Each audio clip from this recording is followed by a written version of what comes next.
NCAA has a large amount of rules and regulations, and we need to know what they are and how they affect us as student athletes. We will not cover every rule, so please ask your coach, the compliance officer, or the athletic director anytime you have any questions. Every year we get a rundown of the rules and regulations and sign the NCAA paperwork to ensure your eligibility for competition. Some general rules are student athletes must have a full-time status and be enrolled in 12 credit hours for the semester at all times. Do not drop below 12 credit hours unless it's the last semester before you graduate. Student athletes may receive a one-semester-hour athletics participation credit. This can only be received a maximum of 3 times. But this does not count as one of the 12 minimum semester hours required to be eligible to practice and compete. In regards to ethical conduct, student athletes are expected to act with honesty, integrity, and sportsmanship at all times. To be athletically eligible to compete, a freshman needs to earn at least 9 credits and have a minimum GPA of 1.75 in their first term. Incoming transfer students need to earn at least 9 credit hours and have a minimum GPA of 2.0 to be eligible. All returning student athletes need to earn at least 24 credits in the previous 2 full-time terms and have a 2.0 or higher GPA.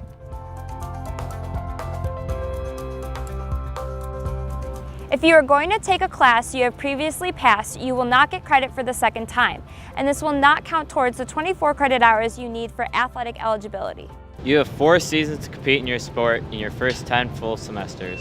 You will use a season of participation if you participate in the first competition or if you practice on or after the first day of competition. Hazing in any form is not permissible and is grounds for removal from your team and institution. A full description of hazing and potential penalties can be found in the Student Athlete Handbook. If you wouldn't want it done to you, don't do it to someone else. Gambling is prohibited by the NCAA. This includes gambling on your own games or on other competitions that are NCAA sports.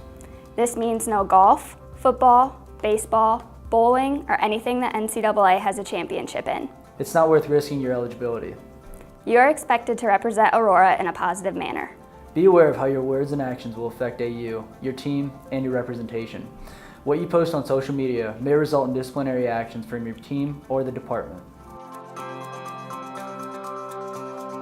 Once you're in college, you can no longer talk to other schools about playing for them. If you did decide you want to transfer, there are a few rules you'll need to know. To talk to another Division III school, you can sign a self-release allowing you to talk to that school for up to 30 days. Following those 30 days, your coach is permitted to find out about that discussion. To transfer to a D1 or a D2 school, the athletic department must send a written release. You will be asked to talk to your coach prior to this information being sent on your behalf. On a side note, you cannot transfer out of trouble. This means if you are already suspended for academic or disciplinary actions, you will not be eligible at your new institution. If you are athletically ineligible, you will not be eligible at your new institution. Aurora University has several policies you need to be aware of as well. The first is the Athletic Department Code of Conduct. You can find this policy on the athletic website. Make sure you know what the expectations are. Mistakes do happen, so contact your coach as soon as they do. You don't want them to hear it through anyone else. Get help with your academics as soon as you realize you need help. The Academic Support Center and tutors are readily available, so don't wait until it is too late. And if you're having difficulty in a class, ask for help. You will get a missed class form the first week of the term in your competitive season. Give this form to your professors in the classes that you will be missing for those competitions. Follow up with your professor at least 48 hours prior to missing class. You are responsible to make up missing work in the time frame the professor requests. You may be asked to visit or host a recruit. If given host money, do not use the money to buy gifts or souvenirs. And avoid activities that are inappropriate and or illegal.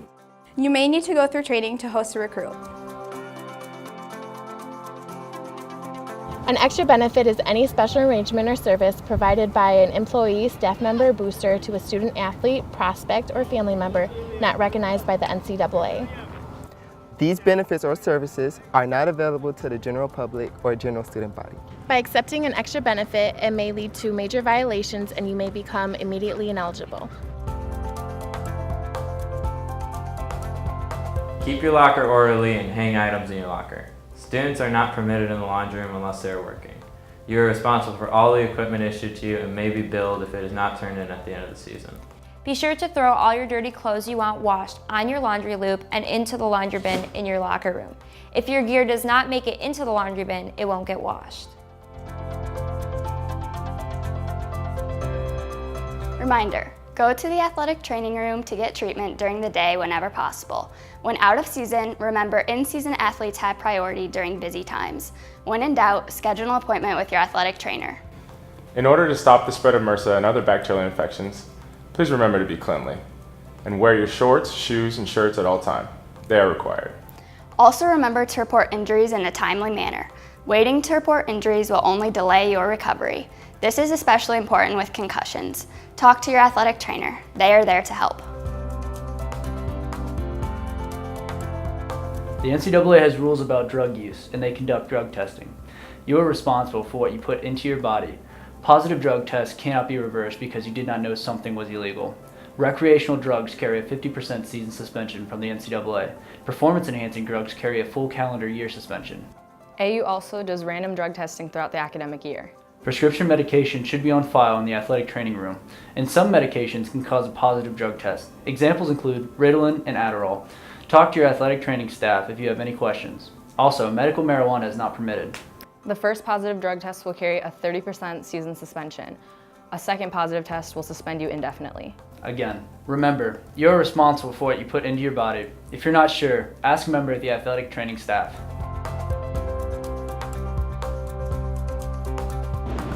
You should have read and signed all student-athlete participation paperwork this summer.